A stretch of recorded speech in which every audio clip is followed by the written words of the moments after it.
for a period of time in the last couple of weeks, it's been the two crisis clubs in London have been Chelsea and Spurs, and now both get a victory. Spurs beating Crystal Palace by 1-0. I want to reference a tweet that you put out. I thought it was a decent one, talking about Harry Kane. Sorry? Finally, you tell me. Finally, it's only taken 13 years.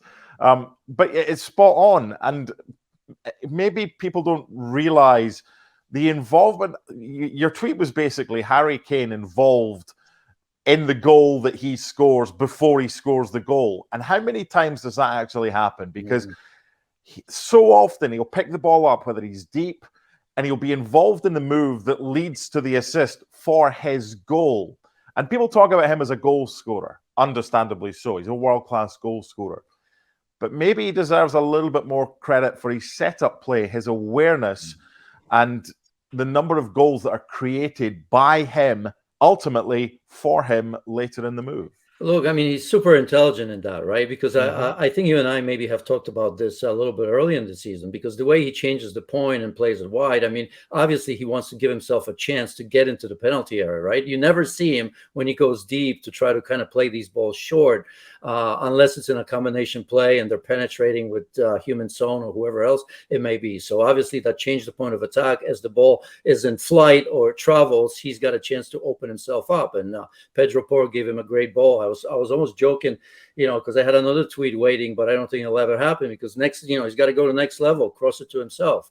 But I say that half jokingly only because he does that, right? I think he also understands that if he doesn't do it, I'm not sure who else is going to do it, at least in this version of Tottenham and this season of struggles as well. I mean, obviously he's changed this game. This is not just this just didn't start. It's been like this for a while. I think it's understanding that midfield probably needs some help. Most importantly, needs a little bit of creativity. And I'm talking about, passing here for the most part. So, look, I don't know. Look, he scored 9 goals in the last 11 games in all competitions right now, 26 on the season.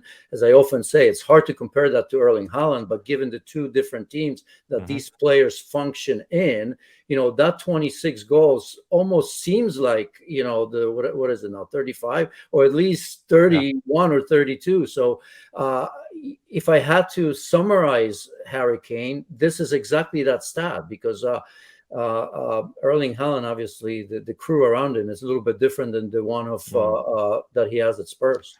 209 Premier League goals takes him second all-time above Wayne Rooney. That'll obviously make headlines. It deserves to. He's a world-class player. But just as importantly for Spurs and Spurs supporters, they got a clean sheet against a dangerous side, and that can't get overlooked because they've dropped some stupid goals of late. So to keep a clean sheet will be just as important for many. It will be. And again, I mean, look to me like they went to back four. Remember how much we've made in that loss. Christian Stellini went to 4 in the back for the first time in how many? It's been a long, long time since they played that. And Ryan Mason came in and tried that.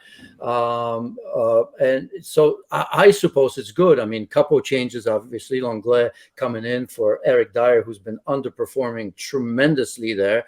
I think putting Pedro Porro in that midfield, by the looks of it, was a 4-3-3. He wasn't one of the wide players, either fullback or wingback for the most part.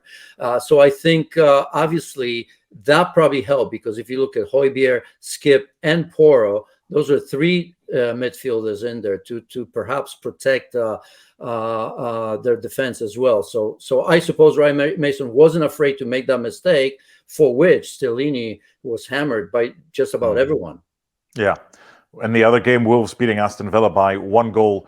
I think it takes them up to the magic 40-point mark. It does. So it's probably 3 from 5, assuming West Ham can extricate themselves from the quintet below them.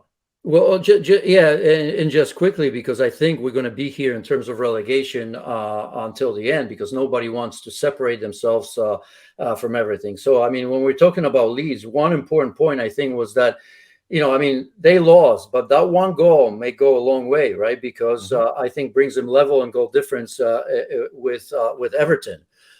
So if you're going to take it 1-1, one team Yeah. survives, one doesn't. The goal difference was very important. When they were losing 2-0, they had it worse, and only 1 point ahead. So a draw for Everton would have meant that Leeds would have been in the relegation zone. So sometimes we take them for granted. Yes, it could have been 6-1 or 7-1 for Manchester City, but that one goal, while losing, who knows, may be important. Thanks so much for watching ESPN on YouTube. And for more sports highlights and analysis, be sure to download the ESPN app. And for premium content and live streaming, subscribe to ESPN Plus.